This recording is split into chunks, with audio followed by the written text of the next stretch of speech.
नमस्कार गाववाल्यांनो, स्वागत आहे आपल्या एका नवीन ब्लॉगमध्ये। काल रात्रीच्या भूत प्रकरणानंतर ॲनाला आमच्या घेरा सगमा पडलाय।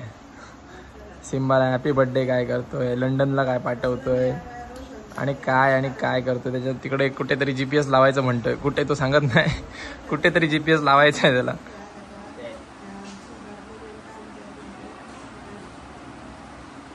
तो मग काय करतोय,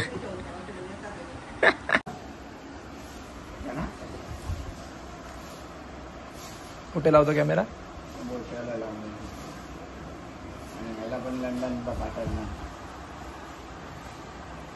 पासपोर्ट त्याचा, पासपोर्ट बिस्पोर्ट काय नाही, आणि GPS नको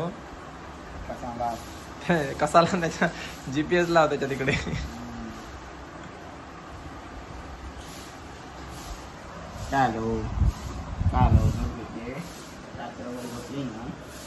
निघालोय आता आपण आपल्या हॉटेलवरती। वाजलेत दुपारचे 12:30 वाजून गेलेत, 5 मिनिटं झाली 12:30 वाजून।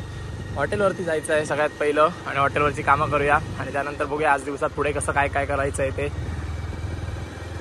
तर भाई येतात क्षणी आपण बसतोय आपल्या हिशोबाला। काल बसलेलो हिशोबाला, पण काल काय झालं नाही, काल तर आलाच नाही, कारण बाकी पेंडिंग काम म्हणजे मेन होतं ते काय व्हिडिओ एडिट करायचं। व्हिडिओ तर पहिला टाकला पाहिजे, त्यामुळे काय आपल्याला ते करता आलं नाही। आता एडिटिंग वगैरे सकाळीच करून झालं, त्यामुळे आता हे पहिलं पेंडिंग काम आहे हिशोबाचं, ते करायला पाहिजे सगळ्यात पहिलं। आणि बघ हे घेऊन बसलं, आज झोप यायला देणारच नाही, पहिलंच घेऊन टाकणार।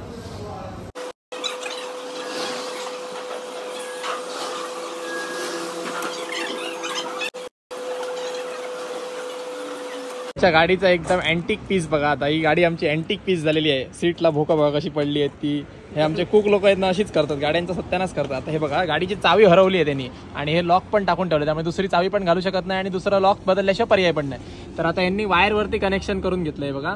जोपर्यंत ही वायर याच्यात घालत नाही ना, हा आता याचा नट पडलो आणा याचा नट पण म्हणता नको बाबा, आता बघा बस झाला असा। जरा असो जरा दाखवा।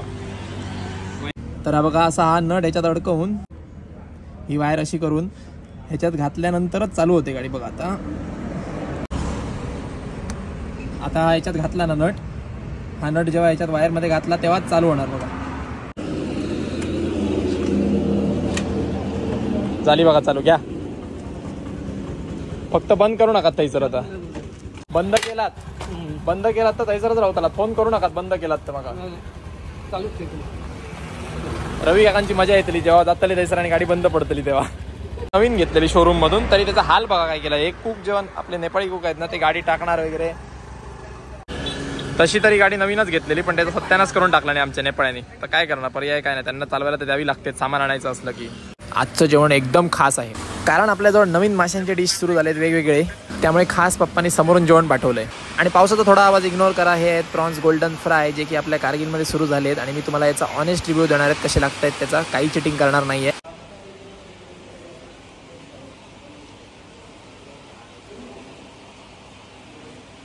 आणि ऑनेस्टली सांगतो, एक नंबर टेस्ट आहे, तुम्ही पण एकदा येऊन खाऊन बघा, सिरियसली मजा आ गया। काय भन्नाट पाऊस पडतोय यार, सिरियसली असं वाटतंय काय जुलै महिना चालू आहे, काय पाऊस आला माहिती आहे। आतमध्ये तर सेकंदसाठी आवाज येत नाही। मी जे व्हिडिओ रेकॉर्ड केले ना, मला वाटत पण नाही त्याच्यात आवाज पण नीट आला असेल, एवढा म्हणजे आता मी पण फोन ना क्लोज एकदम तोंडाच्या धरून बोलतोय, म्हणून तुम्हाला कळत असेल। हाच जर फोन मी ना असा केला तर तुम्हाला काय ऐकू येणार नाही, त्यामुळे असं धरून बोलावं लागतंय। आणि दुसरी गोष्ट म्हणजे असा ह्या पत्र्यांच्या खाली पण खूप आवाज येतो ना, त्यामुळे वैतागायला होतं जास्त। आणि पाऊस बघा काय भन्नाट आलाय, तो सगळीकडे 2 मिनिटात पाणी करून टाकलं, आणि आतमध्ये पर्यंत पाणी आलंय, म्हणजे वावजोड बघा केवढी मोठी पडते ती। 3 मिनिट आधी तर ऐकू पण येत नव्हतं आतमध्ये काय कोण कोणाला हाक मारते, माझा फोन वाजतो ते मला ऐकू येत नव्हतं। फायदा झाला, पल्सर मस्तपैकी धुवून आली, फक्त आता कपडा मारला पाहिजे, मग चकाचक होणार फक्त, हा एक बरा फायदा झाला। मी आजच म्हणत होतो की धुवायला सोडली पाहिजे, पावसाने आपलं ऐकलं, बिन पैशाचं काम करून दिलं, फक्त थोडीशी मेहनत लागणार आपली। निघालोय आपण आपल्या घरी जायला, वाजलेत बरोबर 5:45, आणि पूर्ण दिवस काम करून इथे हॉटेलवरती गरमीत ना, तर मी तर पूर्ण बोरच झालोय। आणि आता पाऊस पण पडलाय, पण मौसम मस्त आहे, मात्र एक नंबर झालाय, पूर्ण असं वातावरण नाही, एक नंबर झालंय। पाऊस पडल्यामुळे पूर्ण थंडगार वारा वगैरे सुटलाय बघा। आता इथून घरी जाऊन आंघोळ वगैरे करणार, कुठेतरी बाहेर पडणार. कंटाळा आला आज पूर्ण दिवस आणि चिकचिक भरपूर होते यार. दुपारपर्यंत पूर्ण गरमी गरमी गरमी, सगळीकडे गरमीच होती. आज नशीब पाऊस पडला, बरं झालं ते आधी. आणि हॉटेलमध्ये काय होतं माहिती आहे, भट्टीची हीट वगैरे असते बाजूतनं किंवा जेवण चालू असतं आतमध्ये, त्याच्या सगळ्या हीटने आणखी असं गरम व्हायला होतं. आणि आपण बसून पण किती वेळ राहणार असं होतं ना. बसून बसून सुद्धा माणूस कंटाळतो, एका जागेवर किती वेळ बसणार. आता हा मेन आधी काय, आता जाऊन घरी जाऊन व्हिडिओ पहिला एडिट केला पाहिजे आपला आजचा जो अपलोड होणार आहे तो. ते सगळं तर होत राहणार. आपण निघूया घरी.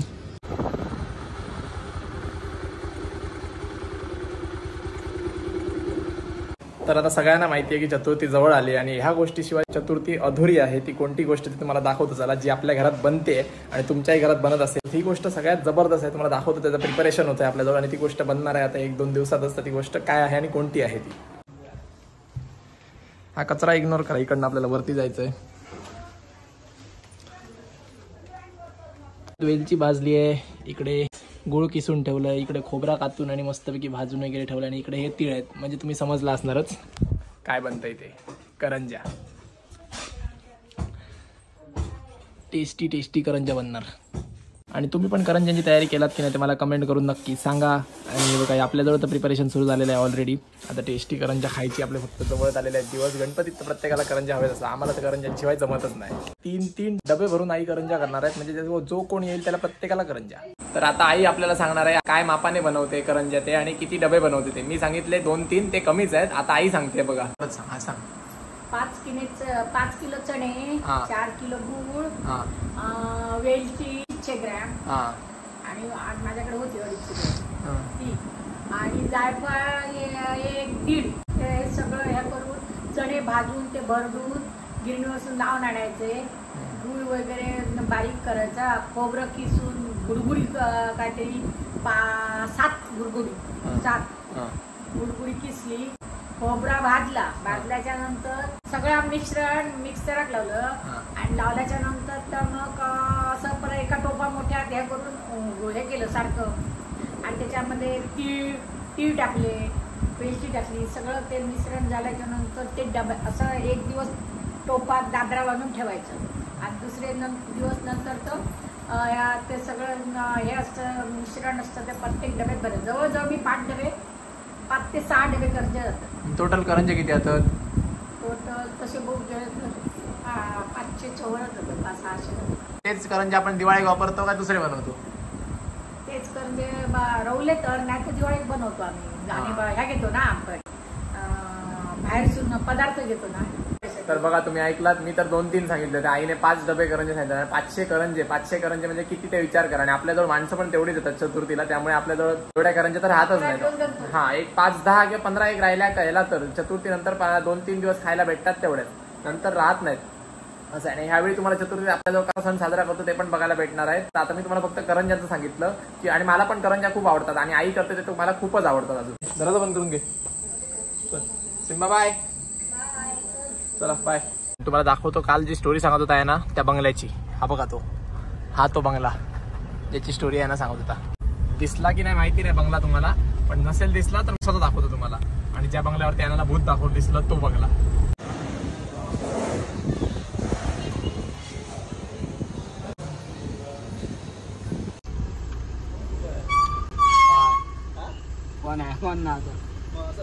तुला कुठे दिसले? हात दिसले तर एकदम क्लिअर 5-10 सेकंड. आता अशी दिसली आणि गायब झाली.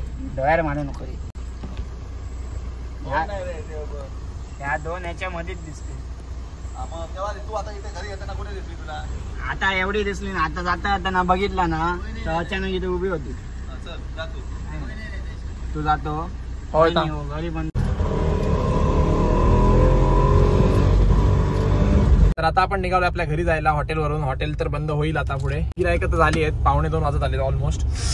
तुम्हाला आता ही मी केस पुढे सांगतो काय झालं आणि कसं काय ते. आधीची क्लिप बघितला तुम्ही, त्याच्यावरती मी सगळं तुम्हाला डिटेल घरी जाऊन सांगतो. तुम्ही क्लिप बघितला आधीचे 2-3 क्लिप बघितला असाल, त्याच्यात तुम्ही बघितला आपण गाडीतनं जातो, मी आणि याना असतो, बाजूला रिक्षा घेऊन पप्पा असतात आणि तो आमचा नेपाळी असतोय.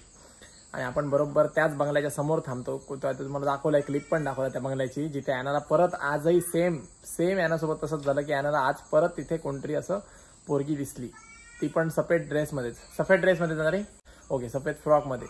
आणि आजही यानावरती सेम तिथेच त्याच जागेवरती तशीच तीच पोरगी दिसली आणि तेच झालं म्हणून यानाने घरी गेला, गाडी परतला आणि परत रिटर्न आला हॉटेलवरती आणि मला बोलला असं असं झालं. म्हणून आम्ही काय केलं, मी आणि याना स्विफ्ट घेऊन आणि पप्पा आणि आमचा एक नेपाळी रिक्षा घेऊन दोघे जण आलं. म्हणजे दोन गाड्या घेऊन आलो आपण. तिथे बंगल्याजवळ उतरलो नाही गाडीतनं, बंगल्याजवळ थांबलो आणि गाडीतनंच व्हिडिओ काढला. आणि तिकडे बॅटरी नाही मारली त्यांना, डिस्टर्ब म्हणजे कोण असेल तर त्याला डिस्टर्ब नाही केलं आम्ही, त्रास काही दिला नाही. फक्त बघितलं की खरंच असं वाटतंय की याच्या मनाचा भास आहे तो असं. पण असं केलं नाही पाहिजे होतं. म्हणजे म्हणतात ना की त्या टाइमला आपण असं जोश मध्ये करतो, पण ही चूक आहे, आम्ही केलं नाही पाहिजे होतं. पण आता काय करणार, जी घडली ती गोष्ट त्याला तर काय आम्ही हे करू शकत नाही. शेवटी आम्ही एकदम असे जोश मध्ये जाऊन तिथे बघून आलो. पण तिथे उतरलंही नाही पाहिजे होतं गाडीतनं. आम्ही तर उतरलो नाही गाडीतनं, पण उतरलं नाही पाहिजे होतं गाडीतनं. आणि प्लस आपण हे पण नाही केलं पाहिजे, जायला पण नाही पाहिजे होतं. तरी आम्ही गेलो आणि आता तिथे जाऊन बघितलं वगैरे तर कोणी नव्हतं. पण असं यानासोबत परत का झालंय त्याचं मला माहिती नाही उत्तर. पण उद्या देवळात जाऊन नक्की यानाला आम्ही सांगणार की देवाच्या पाया वगैरे पड, काय चुकलं वगैरे असेल तर माफी वगैरे माग म्हणून. असं दुसरी गोष्ट म्हणजे असं की यानाला तिकडनं साहेब जरा पुढे गेलो आपल्या घराच्या तिथे आणि मी पप्पांच्या रिक्षेत बसलो आणि हॉटेलवरती यायला लागलो आणि याना गेला आपल्या पुढे सरळ घरी. आणि मी आता हॉटेलवरून जस्ट आलो, तर मी पण आता येताना घाबरत आलो. मी खरं सांगतो, आपण किती म्हटलं किती पण आपण शूरवीर असलो तरी आपल्या मनात जरा तरी भीती वाटणारच. मला पण जरा भीती वाटत होती तिकडनं येताना. पण मी असं डोळे वर करून बंगल्याकडे बघितलं. मला तर कोणी दिसलं नाही, पण तरी कोणाला दिसतं यार. मला नाही दिसलं म्हणजे त्याला नाही दिसलं असं होऊ शकत नाही ना. त्याला पण दिसलं, खरंच असू शकतं की त्याला दिसतंय. तर ठीक आहे, आता काय आपण त्या गोष्टीवरती बोलू शकत नाही. पण असं ही गोष्ट खरी झाली आहे आणि मी फर्स्ट टाइम लाईफमध्ये एवढी 2 वेळा एक्सपिरियन्स केली. एकदा झाली तर मी मान्य करू शकतो, 2 वेळा होते ती गोष्ट माणसाला म्हणजे परत होते, तिथं काहीतरी रिझन असतं ना. गावात अलग मान्यता असतात, तुम्हाला तर माहिती आहे. कोण दोरा बांधायला सांगतं, कोण लाल दोरा बांधा, कोण काळा दोरा बांधा सांगतं. तर तसंच आमच्या आईने सुद्धा लाल दोरा घेऊन आली होती देवळातनं जाऊन, देवाच्या पायाखाली ठेवून. तर तो लाल दोरा सुद्धा आयनाच्या हातात बांधलाय, तरी पण त्याला दिसलं. आणि तुम्हाला जर व्हिडिओ आवडला असेल आपला तर व्हिडिओला लाईक करा, शेअर करा आणि आपल्या चॅनलला नक्की सबस्क्राईब करा. थँक्यू.